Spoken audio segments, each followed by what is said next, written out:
यदि आपके आधार कार्ड की डीओबी चेंज करने की लिमिट क्रॉस हो गई है तो अब आपको टेंशन लेने की जरूरत नहीं है, क्योंकि इस सीरीज में हमने आधार कार्ड डीओबी लिमिट क्रॉस का 100% सोल्यूशन लेकर आए। दरअसल यूआईडी के कुछ नियम होते हैं कि आधार कार्ड बनने के बाद आधार कार्ड में नाम हम 2 बार चेंज कर सकते हैं, व डीओबी और जेंडर सिर्फ एक ही बार चेंज करने की सुविधा हमको यूआईडी की तरफ से मिलती है। यदि आपने इस सीमा को पार कर दिया है तो सामान्यतः अब आप अपने आधार कार्ड में डीओबी चेंज नहीं कर सकते हैं। तो इस सीरीज के किसी भी पार्ट को आपको स्किप नहीं करना है। यदि आप कोई पार्ट स्किप कर देते हैं तो आपको आधी अधूरी जानकारी मिलेगी, जिससे कि आपके आधार कार्ड की जो डीओबी लिमिट क्रॉस हो गई है उसको अपडेट होने में प्रॉब्लम हो सकती है। दोस्तों, इस सीरीज का जो लास्ट पार्ट है उसको आपको बिल्कुल भी स्किप नहीं करना है, क्योंकि इस पार्ट में हमने इस कार्य में लगने वाला जो एफिडेविट होता है उसको आप कैसे तैयार कर सकते हैं। तो ये काम कैसे होगा, चलिए शुरू करते हैं। तो डीओबी लिमिट क्रॉस जो है चेक करने के बाद आपको जो है इस तरह का जो एक सेल्फ डिक्लेरेशन फॉर्म आपको गूगल से डाउनलोड कर लेना है। इसको आपको फिल करना रहता है। तो इस फॉर्म को फिल करने का सही तरीका क्या है जो हम आपको बता रहे हैं। तो यहाँ पर देखेंगे सबसे पहले आपको यह नाम वगैरह जो है आपको यहाँ पर इंग्लिश के कैपिटल लेटर में डाल लेना है। आधार पे जो पता है आपको डालना, आधार संख्या आपको डाल लेना। फिर यहाँ पर जो मेन इंपॉर्टेंट चीज है जहाँ पर लोग कंफ्यूज रहते हैं, तो हमने यहाँ पर जो रेड से डीओबी लिखी है ये आपको समझाने के लिए बताया गया। आपको रेड से यहाँ पर रेड पेन से आपको नहीं लिखना है। तो जो हमको अपनी डीओबी आधार कार्ड में करवानी है, यानी कि जो हम आधार कार्ड में अपनी डीओबी अपडेट कराना चाहते हैं, तो हमने यहाँ पर रेड में लिख दिया। तो इस जगह पर और इस जगह पर आपको वो डीओबी डालनी है जो आप आधार कार्ड में चाहते हैं, यानी कि जो आपके आधार कार्ड में अपडेट होकर आ जाए। जो आपके आधार कार्ड में डीओबी चल रही है वो आपको यहाँ पर डाल देना। यहाँ डॉक्यूमेंट में आपका बर्थ सर्टिफिकेट लगेगा। तो इस फॉर्म में जो कंफ्यूजन वाली चीजें हैं वो इसमें हम कवर कर रहे हैं, बाकी बेसिक चीजें हैं वो आपको अपने आप फिल कर लेना है। तो यहाँ पर देखेंगे वर्तमान में दर्ज जन्मतिथि स्वीकृति अनुमानित जो सत्यापित नहीं थी, और यहाँ पर देखें प्रस्तुत जन्मतिथि अपडेशन अनुरोध तिथि अथवा अधिक बार है, तो आपको यहाँ पर इस तरह से टिक कर देना है। तो टिक करने के बाद यहाँ पर आपको जो है डेट डालना है। यहाँ पर आपको निवासी नाम वगैरह हस्ताक्षर वगैरह करके आपको इस फॉर्म को जो फिल करके अपने पास रख लेना है। तो सेल्फ डिक्लेरेशन फॉर्म फिल करने के बाद आपको इस तरह से फिल कर लेना है, और आपका जो है बर्थ सर्टिफिकेट है वो आपको साथ में लेना। 2 डॉक्यूमेंट आपको साथ में लेना, और आपका जो आधार कार्ड है वो आपके साथ तो रहता ही है।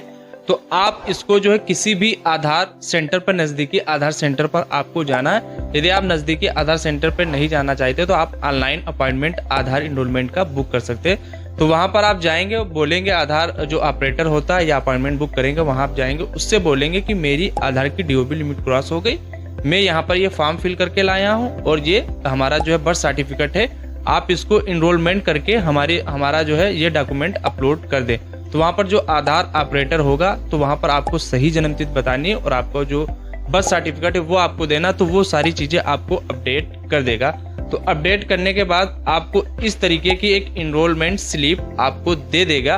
तो आपको इसको, बहुत सारे लोग इसको बीच से ऐसे करके फाड़ देते हैं, तो आपको इसको फाड़ना नहीं है। फुल स्लिप जो है आपको इस तरीके से रखना है। तो यहाँ पर हमारे ये 3 डॉक्यूमेंट्स हो गए। इसको ये अब हमारे यहाँ पर 3 डॉक्यूमेंट तैयार हो चुके हैं।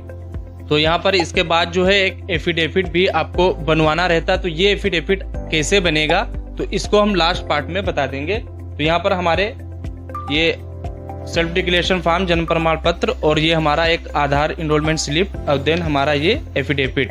तो इन सभी को और ये हमारा जो है आधार कार्ड फुल साइज में आपको इस तरीके से निकाल लेना। तो ये सारे डॉक्यूमेंट हमको एक ईमेल आईडी पर मेल कर देना। तो ये ईमेल कैसे की जाएगी नेक्स्ट पार्ट में आप इसे देख सकते हैं।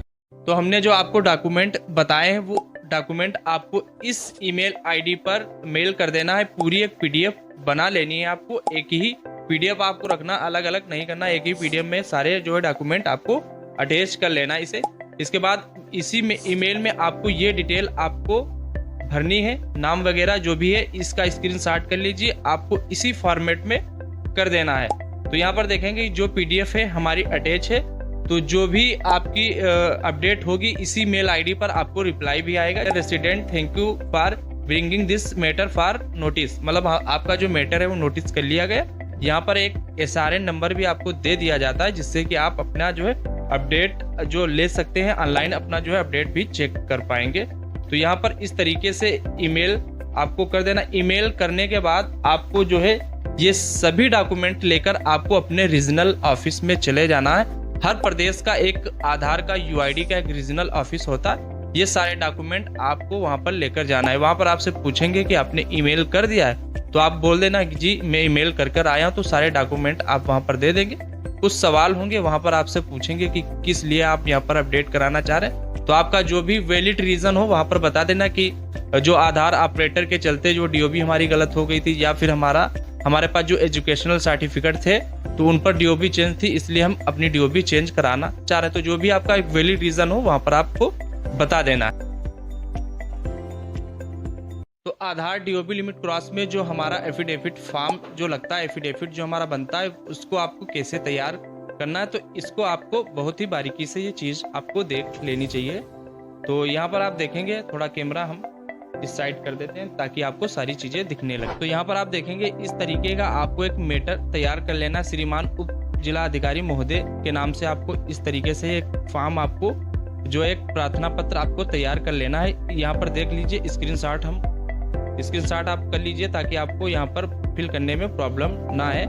तो यहाँ पर जब आप इस एप्लीकेशन को लिख लेंगे तो यहाँ पर जैसे ये हमारे केस में नगर पालिका है, तो नगर पालिका से हमने यहाँ पर इसको प्रमाणित करवा लिया। अगर आपके केस में ग्राम प्रधान होता है तो ग्राम प्रधान के द्वारा इस फॉर्म को आपको प्रमाणित करा लेना है। देन आप जब तहसील में जाएंगे, आपकी जो भी कचहरी या तहसील जो भी है, आपको जहाँ पर जाना हो वहाँ पर जाके ये आपको एक नोटरी करा लेना। इस तरीके के 10 रुपए के स्टाम्प पेपर पर आपको ये चीजें आपको फिल करानी है। देख लेना कैसे बनेगा। कुछ लोगों के पास ये फॉर्मेट अवेलेबल रहते हैं और कुछ लोगों के पास नहीं रहते हैं, तो आप यहाँ पर ये देख लेना डिटेल आपको क्या फिल करनी है। थोड़ा जूम करके आपको यहाँ पर सारी चीजें 1 बाय 1 दिखा दें। यहाँ पर इस तरीके से चीजें आप देख लीजिए। तो ये हमारा एफिडेविट है जो हमारा मेन रोल प्ले करता है हमारी आधार DOB लिमिट क्रॉस को अपडेट कराने में। आधार DOB लिमिट क्रॉस अपडेट कराने का जो पूरा प्रोसेस था यहाँ पर कंप्लीट हो जाता। उम्मीद करते हैं ये सीरीज आपके लिए बहुत ज़्यादा हेल्पफुल रही होगी। अगर ये सीरीज आपके लिए हेल्पफुल रही होगी तो आपके जानने में जो भी लोग हों जिनकी आधार DOB लिमिट क्रॉस हो गए, उन तक ये सीरीज ज़रूर शेयर कर दें ताकि वो लोग भी अपनी DOB चेंज करा सके। अगर ये सीरीज आपको पसंद आई हो तो एक अच्छा सा फीडबैक हमें ज़रूर लिखें।